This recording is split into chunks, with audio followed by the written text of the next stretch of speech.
Neymar নাকি touch করলেই পড়ে যায়, ফাউলের অভিনয় করে, কিন্তু আসলেই কি সেটা সত্য?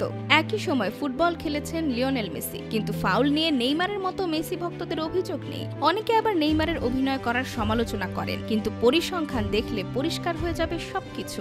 বিশ্বের সবচেয়ে বড় ফুটবল আসর বিশ্বকাপের কথাই ধরা যায়, যেখানে মেসি নেইমার দুজনেই খেলেছেন। খেলোয়াড় হিসেবে দুজনেই প্রায় কাছাকাছি, কারণ দুজনেই ড্রিবলিং এ দুর্দান্ত এবং ড্রিবলিং করতে ভালোবাসেন। আর ড্রিবলিং করতে গেলেই ট্যাকল খাওয়ার ঝুঁকি আসে। তাছাড়া মেসি নেইমার দুজনেই নিজেদের দলের সবচেয়ে ভয়ঙ্কর ফরওয়ার্ড। স্বাভাবিকভাবেই যে কোনো ম্যাচে তারা প্রতিপক্ষের সবচেয়ে বেশি মার্ক করা অবস্থায় থাকেন। সেই হিসেবে ফাউলে পড়ার ঝুঁকিটাও দুজনের কাছাকাছি। কিন্তু কাকে বেশি ফাউল করা হয়েছে, মেসি নাকি নেইমার, সেটাই দেখা যাবে পরিসংখ্যানে। 2014 থেকে শুরু করে 2022 পর্যন্ত প্রতিটা বিশ্বকাপ পর্যালোচনা করলে দেখা যায় নেইমার প্রত্যেকবারই ফাউল খাওয়ার দিক থেকে শীর্ষে ছিলেন। 2014 বিশ্বকাপে মাত্র 5 ম্যাচ খেলেই তিনি 23টি ফাউল খেয়েছিলেন। অন্যদিকে মেসি 7 ম্যাচে খেয়েছিলেন 22টি ফাউল। সেবার সেমিফাইনাল খেলেছিলেন। অন্যদিকে নেইমার ঘরের মাঠে শেষ দিকে হয়ে গিয়েছিলেন দর্শক, কারণ কলম্বিয়ার বিপক্ষে ভয়ঙ্কর ফাউলের শিকার হয়ে ইনজুরিতে পড়েছিলেন ব্রাজিলিয়ান তারকা। এর ঠিক পরের ম্যাচে ব্রাজিল 7 গোল খেয়েছিল জার্মানির কাছে। 2018 সালের বিশ্বকাপে আবারও রেকর্ড গড়েছিলেন নেইমার। তিনি হয়ে উঠেছিলেন প্রতিপক্ষের নির্যাতনের লক্ষ্যবস্তু। 5 ম্যাচ খেলে তার ফাউলের সংখ্যা দাঁড়ায় 26। প্রতিটা ম্যাচে অনেকবার লুটিয়ে পড়েছেন নেইমার। এর মাঝে একটা ম্যাচে তাকে রেকর্ড 10 বার ফাউল করা হয়েছিল।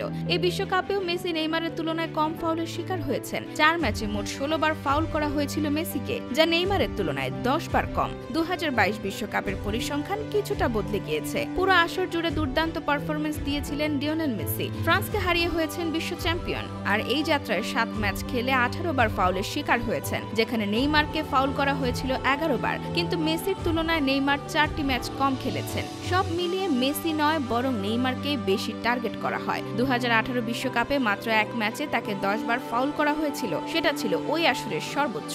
2022 বিশ্বকাপেও 1 ম্যাচে 9 বার ফাউলের শিকার হয়েছেন নেইমার। আসলে নেইমারের খেলার ধরনটাই এমন, তিনি বল নিয়ে দৌড়াতে ভালোবাসেন, একের পর এক ডিফেন্ডার কাটিয়ে এগিয়ে যেতে চান। আর প্রতিপক্ষ জানে তাকে থামাতে হলে একটু শক্তি প্রয়োগ করা ছাড়া উপায় নেই, সেজন্য হয়তো তাকে এত ফাউলের শিকার হতে হয়। এর চেয়ে মেসির খেলা তুলনামূলকভাবে অনেক বেশি ভারসাম্যপূর্ণ। তিনি গতি কমিয়ে খেলেন, চোখের পলকে পাস দেন, তার খেলায় কৌশলের ব্যবহার অনেক বেশি। তিনি শুধু পা না, বরং মাথাও কাজে লাগান।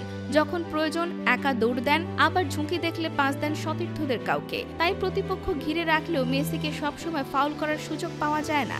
এদিক দিয়ে নেইমার দুর্ভাগা। গত 3 বিশ্বকাপে সবচেয়ে বেশি ফাউল হওয়া খেলোয়াড় তিনি। ক্লাব ফুটবলেও একই চিত্র। সব মিলিয়ে নেইমারের পড়ে যাওয়াকে অভিনয় বলা যায় না। আসলে প্রতিপক্ষ জানে নেইমারকে আটকাতে গেলে ফাউল ছাড়া উপায় নেই, সেজন্যই সবসময় টার্গেটে থাকেন ব্রাজিলিয়ান তারকা।